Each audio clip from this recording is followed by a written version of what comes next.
In the Inland Empire, we're facing a really challenging time for workers. There's so much change happening right now. Navigating workforce once you're in it was really problematic. A lot of people found that they ended up in a dead-end job, and asking those people to just go get more training or just go get more education, really it didn't seem fair. Most people in the workforce are looking for ways to improve their quality of life, but very few people knew how to take it.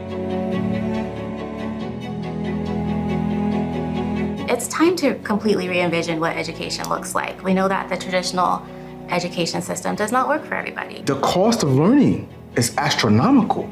Tuition is going up 800% in the last 8 years. Parking is $6 a day at some of these places, and it's going up. Books are $200, $300, $400.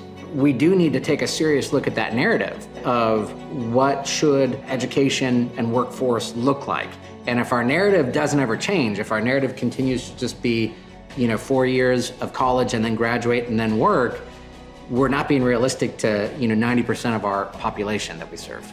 So our approach is to bring the program to the community you're trying to work with. And we'll actually build a lab in their facility that their workers can have direct access to. They don't need to commute. It's allowing us to reach workers that we never would have reached. So workers are also facing a challenge in that it's not just about learning new technology, but it's really about learning how to be adaptive. If we're gonna give equality a chance, we have to give people credit for what they learned. All learning counts. For us to have a more equal access region, we need to recognize that not everyone had that same opportunity to go straight into college right after high school. That's a class issue. We're dealing with people who would say, this is $5. I'm not gonna put $5 in my tank to go over there to learn something that's gonna probably take me 6 months to a year. Well, first, we need to understand where they're at and meet them where they're at. Oh, don't worry about eating. I'll cover food. I'll cover transportation. I even pay you to come learn.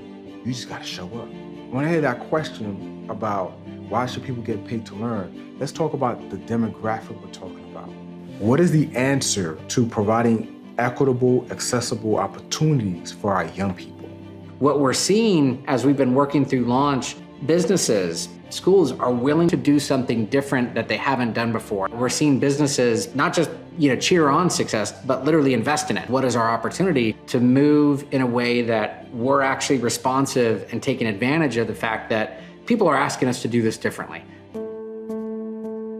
This region is underfunded and under-resourced. People are barely surviving. How do we start preparing our young folks so they can have a sustainable way of living? So we're really looking at how we can, community-wide, but also on the very individual level, provide the people that are going to help shape our future community. One of the approaches I'm excited about as far as breaking the cycle of poverty is the regional collaboratives. I think we are coming to the realization that we're more impactful with a united front. So what we need to do is increase diversity. We need to have more transparency. We need to have more people who are willing to work with us on all levels to create a viable workforce. So community-based organizations will be part of the future and leading agencies, cities, and counties on how to engage people. And the opportunities are there. The challenge is making sure that our people have access to those opportunities and are aware of those opportunities.